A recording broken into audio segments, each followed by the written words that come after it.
Go.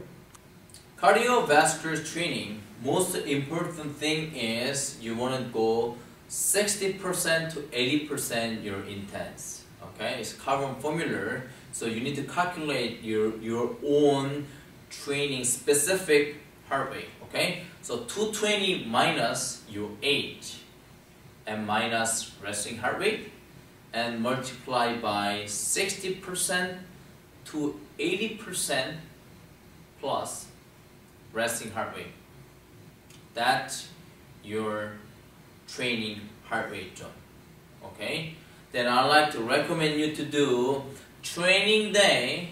You want to do 60% intensity cardiovascular training. Okay? So try to do 2 cardio per day. Alright? First thing in the morning, 20 to 30 minutes, and right after the working out, 20 to 30 minutes. Okay? Why? Because when you do cardiovascular training for a long time, and then it's possible to damage your muscle. Okay? Then you don't grow. You need to give your muscle to grow. Okay? So, why first thing in the morning is good time to do cardiovascular training? Because you have 3 energy system. One is ATP, CP, okay, explosive movement. 1 to 10 seconds, usually you do weight training, you use this energy. And then after 10 seconds to 2 minutes, you use your glycogen. When you eat the complex carbohydrate, that store your body muscle and revert, that's glycogen. That's glycolytic energy system, anaerobic. Still working out, and after 2 minutes, aerobic system. You burn the fat and glycogen together. Okay? Then, next energy system is the fatty acid. So, ATP, glycolytic, fatty acid system. You have a more new glycogen you have, less burn your body fat. So, overnight, you don't really eat, right? You sleep. And levels of your glycogen is lower because your heart and your body is, breathing still working. So, your energy level is lower. First thing in the morning, before you eat your breakfast, your glycogen storage is lower when you do cardiovascular training.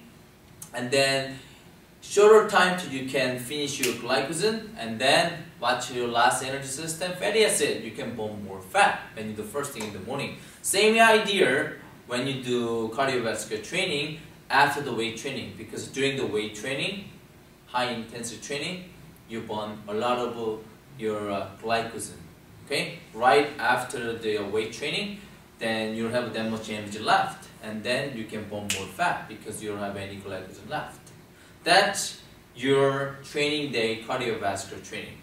But first week, Tuesday and Thursday and Saturday, you don't do weight training. Okay, you have a full glycogen storage.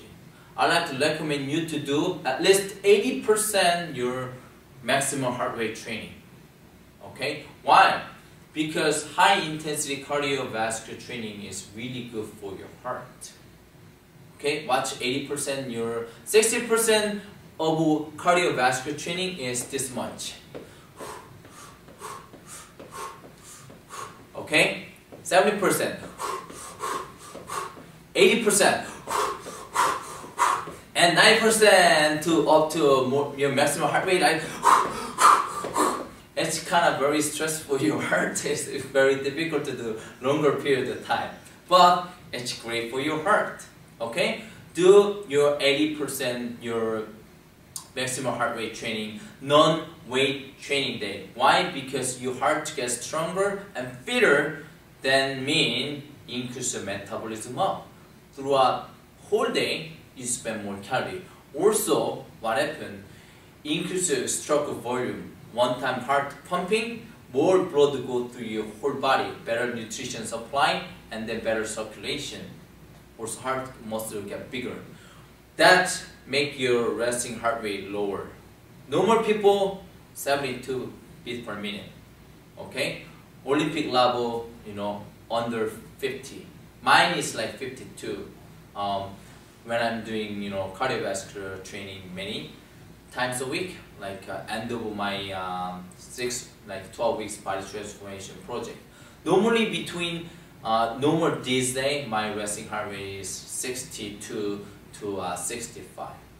When I'm doing more cardiovascular training, my heart become a better shape, so it's slower, like 50 something. Okay, then if you use heart less beat per minute, that means you can use your heart longer period of time. That means you live longer. It's good for you. So high intensity cardiovascular training, at least 60%. But I like to recommend you to do 80% intense Tuesday, Thursday, Saturday. How long? At least 45 minutes to 60 minutes. Okay, that's for your cardiovascular training.